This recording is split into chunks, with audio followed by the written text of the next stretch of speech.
Max TV భక్తి ప్రేక్షకులకు నమస్కారం.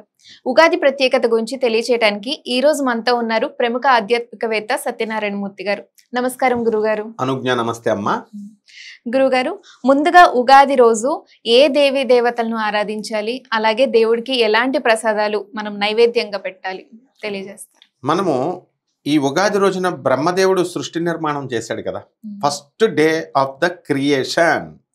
అండ్ ఫస్ట్ జీవి ఎవరో తెలుసా? అక్కడ అద్భుతమైనటువంటి జీవిని సృష్టించాడు. పర్ఫెక్ట్గా తనకులాగా ఉండాలి అని చెప్పి మానవుణ్ణి సృష్టించాడు. యూనిసెల్యులార్ ఆర్గానిజం, ఏకకణంతో అమీబా నుంచి పారమైషియం, ఈ విధంగా మనకి టాడ్పోల్, ఫ్రాగ్, కప్ప ఇవంతా ఎవల్యూషన్ చేసుకుంటూ వచ్చి పర్ఫెక్ట్ హ్యూమన్ బీయింగ్గా తనకు దేవుడు ప్రతిరూపంగా మానవుణ్ణి సృష్టించినటువంటి రోజు ఇది. రోజు ప్లానెట్స్ అన్నీ కూడా సృష్టించబడ్డాయి. అందుకని తన సంతానాన్ని చూసి తాను మురిసిపోతాడనమాట. కాబట్టి ఈ రోజున కొన్ని రూల్స్, ఒక బైలాసు, పాలసీస్ లాగా కొన్ని రూల్స్ని ఫ్రేమ్ చేశాడు ఆయన. ఈ రోజున మనము సరస్వతి బ్రహ్మదేవుల్ని పూజించాలి. ఒక్క సరస్వతిని మనము పూజ చేసే దేవాలయాలు ఉన్నాయి, కానీ బ్రహ్మదేవుడికి దేవాలయం లేదు. కానీ ఈ రోజున ప్రత్యేకంగా ఆయన నామంతో మనం తలుచుకోవాలి, పక్కన సరస్వతిని జోడించాలన్నమాట. మనమే బ్రహ్మదేవుడిని స్మరించుకుంటూ కంపల్సరీ బ్రహ్మదేవుడి పూజ ఈరోజు. వాణి హిరణ్య గర్భాభ్యాం నమః ఓం, అంతే, ఇదే మంత్రం.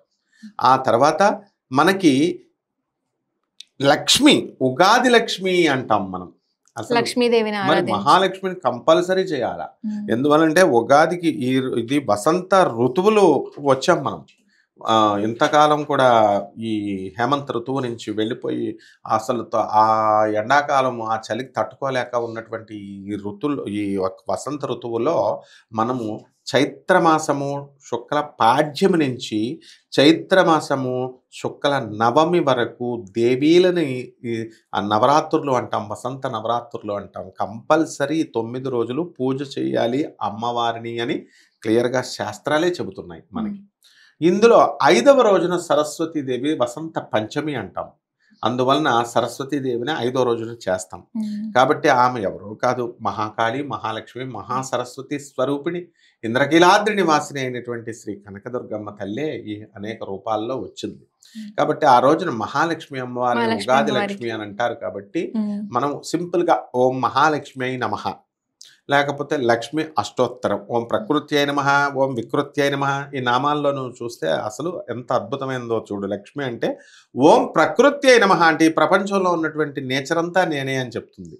అంటే అందంగా ఉన్నది ప్రకృతి. వికృత్యై నమః అంటే, వికృతి అంటే ఏంటి? దానికి విరుద్ధమైనటువంటిది, ప్రకృతికి విరుద్ధమైనటువంటిది. నేను బాగుపడాలి అంటే నేను నాశనం అయిపోవాలి అని. అసలు నేను నాశనం అయిపోవాలి అని ఎవరైనా కోరుకుంటారా? ఉంటారు జనం. నా స్టూడెంట్ ఒకడు ఉండేవాడు, డాక్టర్ కౌశిక్ అని. అతను ఎంబీబీఎస్ ఎండి. అతను ఏం చెప్తాడంటే, I am the creator of my own destruction అనేవాడు. ఇదేమిట్రా, నా యొక్క నాశనానికి నేనే సృష్టికర్తని అనేవాడు. ఇది చాలా వింతగా అనిపించింది. అంటే దానిలో అర్థం ఇంకెవ్వరు అతన్ని నాశనం చేయలేరు, అది నేను చేసుకుంటే నాకు నేనే చేసుకోవాలి అనే కాన్ఫిడెన్స్. భీష్మ పితామహుళ్లాగనమాట. సో అంటే ప్రకృతి స్వరూపుడే కాకుండా వికృత భావాలు మనలో వస్తూ ఉంటాయి కదా. కొంతమంది వికలాంగత్వము, కొంతమంది వికృత ఆలోచనలు, వాణి చంపాలా, వీణి పొడవాలా, అది కూడా నేనే అని మహాలక్ష్మి చెప్తోంది. అలాగే అమ్మవారు అంటే ఎవ్రీథింగ్, ఈ విశ్వంలో ఉన్నది అమ్మవారు తప్ప ఇంకెవరు ఉండరు. కాబట్టి ఓం మహాలక్ష్మి అయి నమః అన్న మంత్రంతో మహాలక్ష్మి ఆరాధన చేయాలి. లక్ష్మీనారాయణుల్ని. మనకి ప్రధాన దేవతలు ఇంకొక 2 ఉన్నారు. ఎవరంటే ఉమామహేశ్వరులు. వీరు ముగ్గురు ఎవరో కాదు. ఓం ఉమామహేశ్వరాభ్యాం నమః, శివుడికి పూజ చేసుకోవడం, శివాలయాలకు వెళ్ళడం ఒక బ్యాచ్. రెండో బ్యాచ్ లక్ష్మీనారాయణలు ఇష్టమైతే ఓం లక్ష్మీనారాయణాభ్యాం నమః, లక్ష్మీనారాయణల గుడికి వెళ్ళడం. ఈ ముగ్గురు ఒకటే ప్రధాన దేవతలు కాబట్టి అందుకని ఏ దేవాలయానికైనా వెళ్ళొచ్చు. కానీ ప్రధానంగా ఈ స్వామివారిని, బ్రహ్మదేవుని మాత్రం ఆ రోజు గుర్తు చేసుకోవాలా, ప్రార్థించాలి. స్వామివారికి ఇష్టమైనటువంటి పాయసాన్నము, తర్వాత దద్దోజనము, తర్వాత వడలు, ఆ తర్వాత ఈ ఉగాది పచ్చడి, పులిహోర, వడలు, ఇవి స్వామివారికి చాలా ఇష్టం, ప్రీతికరం. ముఖ్యంగా ఈ యొక్క ఉగాది రోజున సృష్టి ప్రారంభమైంది కాబట్టి మామిడికాయ పులిహార అనేటటువంటిది కంపల్సరీ మనం నివేదన చేయాలి చేయాలి. అమ్మవారికి. ఉమ్. ఈ ఈ ఈ యొక్క వీటితో పాటు చక్కగా ఉగాది రోజున కంపల్సరీ నువ్వుల ఉండల్ని భక్ష్యాలు అంటాం. రాయలసీమ ప్రాంతంలో మనకి భక్ష్యాలంటే బొబ్బట్లు అంటాం మనం.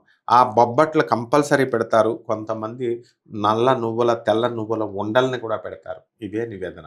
ఈ నైవేద్యాలు కనుక చెల్లించినట్లయితే మనకి సమస్త దేవతలు కూడా మనకి ప్రసన్నులై మన పట్ల మనల్ని ఆశీర్వదిస్తారమ్మా. ధన్యవాదాలు గురువు గారు. ధన్యవాదాలమ్మా.